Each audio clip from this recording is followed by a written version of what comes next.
sí, una batería no es más que un dispositivo que consiste en dos o más celdas, pero estas celdas manejan electroquímicos.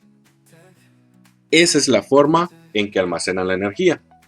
No es que la energía, mucho usamos la analogía del agua, de un garrafón de agua, les puedo decir, o un tanque de agua, donde la energía o el voltaje va llenando ese tanque. Y bueno, en nuestro cerebro vamos asimilando que esa es la forma en que una batería se carga o se llena. Pero en realidad no está más distante que la pura realidad, porque no es así.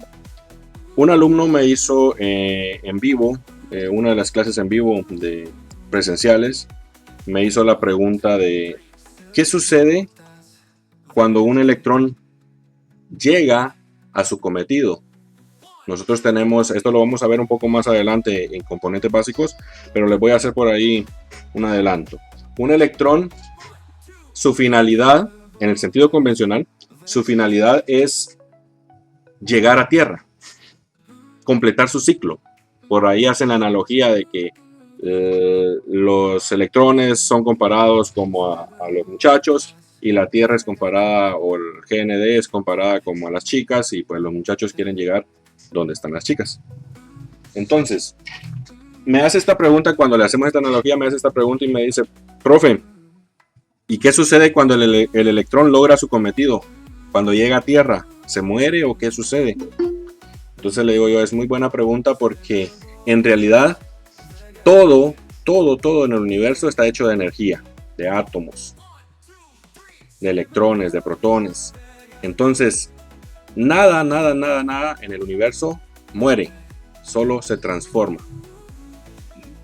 Incluso hasta en la misma Biblia, para los que somos creyentes, dice, polvo eres y polvo te convertirás. Cuando mueres, tu cuerpo se convierte en polvo, parte de la tierra de nuevo. Entonces, todo se transforma. Y un electrón, cuando logra llegar a su cometido, se transforma de cierta forma. También, cuando alguien se opone a ese paso del electrón hacia Tierra, también se transforma esa potencia, esa fuerza. De ahí es donde nosotros logramos detectar los cortos, porque la potencia que se genera o que se transforma cuando se oponen al paso de los electrones se convierte en calor, y eso es lo que nosotros técnicos aprovechamos para detectar la mayoría de cortos o fugas. Por medio de esa transformación se transforma de energía eléctrica a energía calorífica, pero no muere, se transforma. Depende de nosotros si aprovechamos esa transformación. Ejemplo, las hidroeléctricas aprovechan la fuerza cinética del agua cuando cae, o la fuerza que lleva en una catarata o en un río, y esa fuerza cinética la transforma. Estos de energía eólica, estos grandes aspas, estos grandes ventiladores, aprovechan la fuerza cinética del aire para transformarla. Los automóviles aprovechan la transformación de la quema del combustible, del hidrógeno y que produce todo el motor, para transformarlo en energía cinética, en fuerza. Entonces todo es transformación. Lo mismo sucede acá en las baterías. Las baterías, cuando las cargamos, no es que se esté llenando, un barril, por así decirlo, como que pongamos a llenar un barril en nuestras casas, sino que está ocurriendo un fenómeno de transformación adentro de esta batería. ¿Cuál es ese fenómeno de transformación? Las baterías por lo general están compuestas de celdas electroquímicas, 2 o más, depende de la calidad de la batería. Y estas convierten energía química, aquí adentro tienen energía química. Por eso cuando ustedes pinchan una batería, se prende en fuego. O se inflan las baterías de iPhone, se inflan cuando ya están muy desgastadas o cuando ya entran en punto de daño, se inflan. Pero eso ya depende también por el material en el cual las envuelven, por así decirlo. Entonces, ¿qué serían estas? Es un tipo de material diferente de envoltura. Entonces, esa energía química que hay acá se transforma a corriente eléctrica. Cuando hablamos de que estamos alimentando el teléfono por medio de la batería. Cuando hablamos de que queremos cargar la batería, pasa lo contrario, viceversa. La energía eléctrica excita los componentes químicos que hay en la batería para recargarla. Y todo eso sucede por medio de esto. Algunos le llaman tablilla, algunos le llaman, bueno, tienen muchos nombres. Pero esto es lo que convierte o hace la conversión o sirve como traductor. Vamos a estar hablando de traductores mucho acá, porque en realidad esos son. Alguien habla inglés, necesita hablarle a alguien que habla francés, necesita un traductor, si no, no le entienden. Lo mismo es acá. La energía eléctrica entra a esta tablilla y por medio de ella produce unas excitaciones a los electrones de la energía química o electroquímica que tenemos aquí adentro de la batería. Y de esa forma la batería se vuelve a recargar, se vuelve a llenar. Perdón. Cuando la desconectamos y empezamos a alimentar el teléfono con la batería, sucede al revés. La energía química o electroquímica que tenemos almacenada acá en la batería pasa por esta tablilla y se transforma en energía eléctrica para que alimente nuestro teléfono. Si esta tablilla se daña, nuestra batería se daña.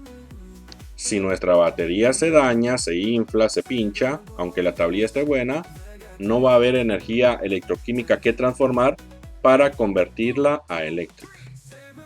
Una depende de la otra.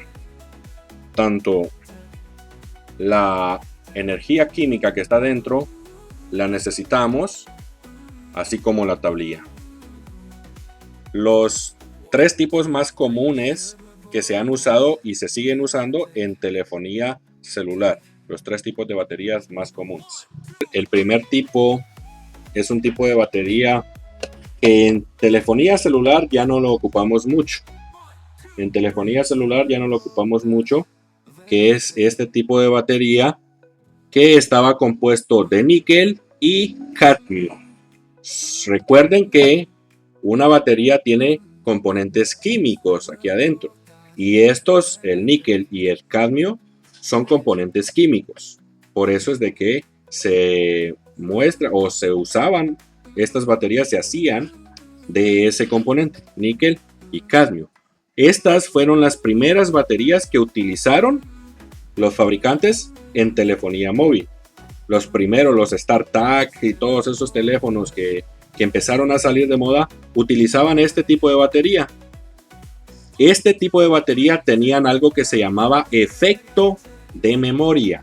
Ya vamos a decir qué es el efecto de memoria en una batería, pero les adelanto que este tipo de batería tenían ese efecto. Y su vida de duración era relativamente baja, corta. Aunque los teléfonos de antes pues no exigían mucho. No era que le iba a exigir como le exige un teléfono, un smartphone de ahora. No iba a exigir mucho, pero aún sin exigir mucho, su duración era muy corta. Por ejemplo, un teléfono cuando de estos de teclas, les puedo decir, con una batería de las actuales, les duraba hasta 15 días. Mientras que estas baterías con esos mismos teléfonos de teclas duraban tal vez 1, 2, 3 días. Ustedes pueden decir 3 días, pero si eso es bastante, ¿y por qué decían que era corto? Porque no le exigía mucho el teléfono, ¿ya? Y aparte de que su duración era muy corta de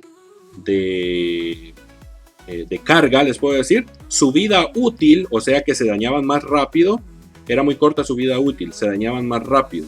Ok, en unos meses ya estaban dañadas, ya no servían, ¿ya? Aunque gracias a estas baterías fue que se dio un gran avance en lo que es la tecnología móvil. Déjenme que se los digan. ¿Por qué?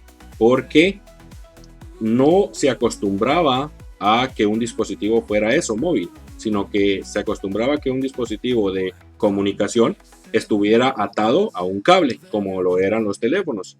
que siempre tenían que estar atados a cables. Entonces, esta batería sirvió para dar un gran paso, un gran avance en esto de la telefonía móvil. Lastimosamente se tuvo que descontinuar su uso, porque además de que duraban muy poco, o sea, hablando de su vida útil, la mayoría del químico que tenían adentro era más cadmio que níquel.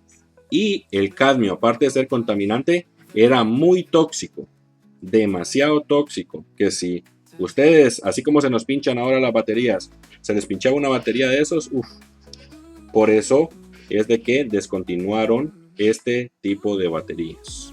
El efecto de memoria es cuando, no sé si muchos son de la vieja escuela, pero cuando cargábamos la batería y sin estar totalmente descargada, nosotros la poníamos a cargar, o bien la poníamos a cargar, pero no se había llegado al 100% y la desconectábamos, esa batería, si no llegaba al 100%, ese ciclo lo contaba.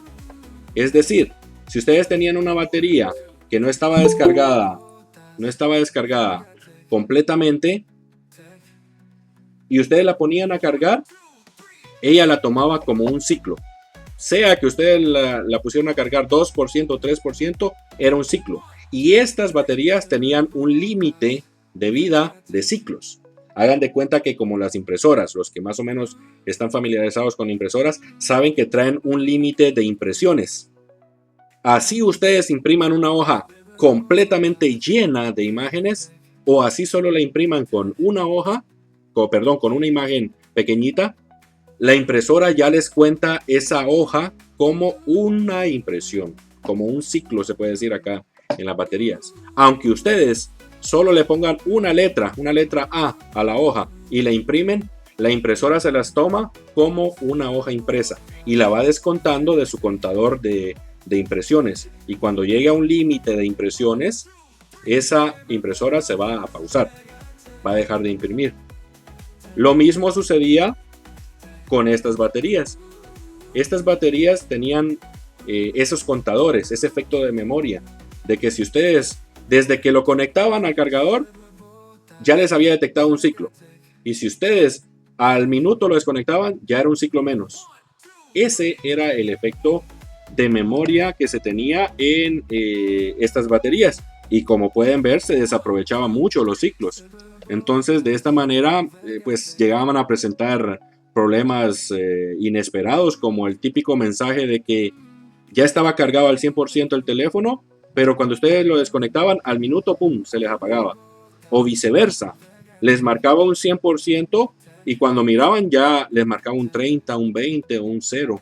O les marcaba el 0% y ustedes decían, uy, se me va a apagar el teléfono, pero pasaban una hora en 0% y el teléfono no se les apagaba. Eso es el efecto, los típicos errores o fallos que presentaba el efecto de memoria.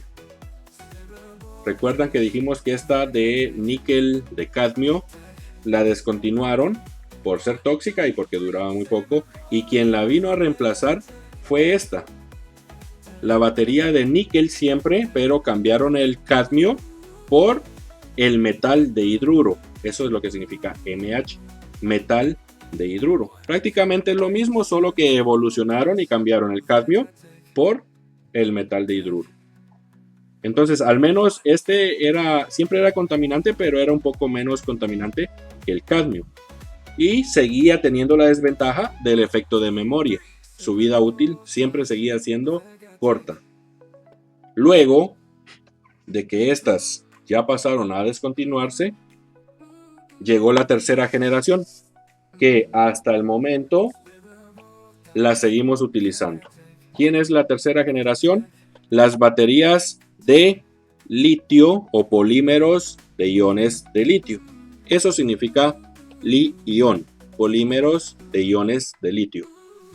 Que la batería de iones de litio, actualmente estas baterías es la mejor opción para el uso de telefonía móvil, para dispositivos de laptop, para todo tipo de dispositivos compactos que necesiten una fuente de alimentación que no esté atada a cables, que sea móvil. Este tipo de baterías de iones de litio o de Li-ion, se le conoce como Li-ion, Acá vamos a ver si lo podemos ver. Vamos a, acá lo tenemos. Acá dice Li-ion. Vamos a ver si lo pasamos acá al microscopio para verlo mejor. Acá está, Li-ion. Esa es la abreviación para baterías de iones de litio. Actualmente, como les digo, es la mejor opción. ¿Por qué? Porque estas tienen el doble de capacidad de las de níquel con metal de hidruro. Y tienen, se puede decir, el triple de capacidad de las de cadmio.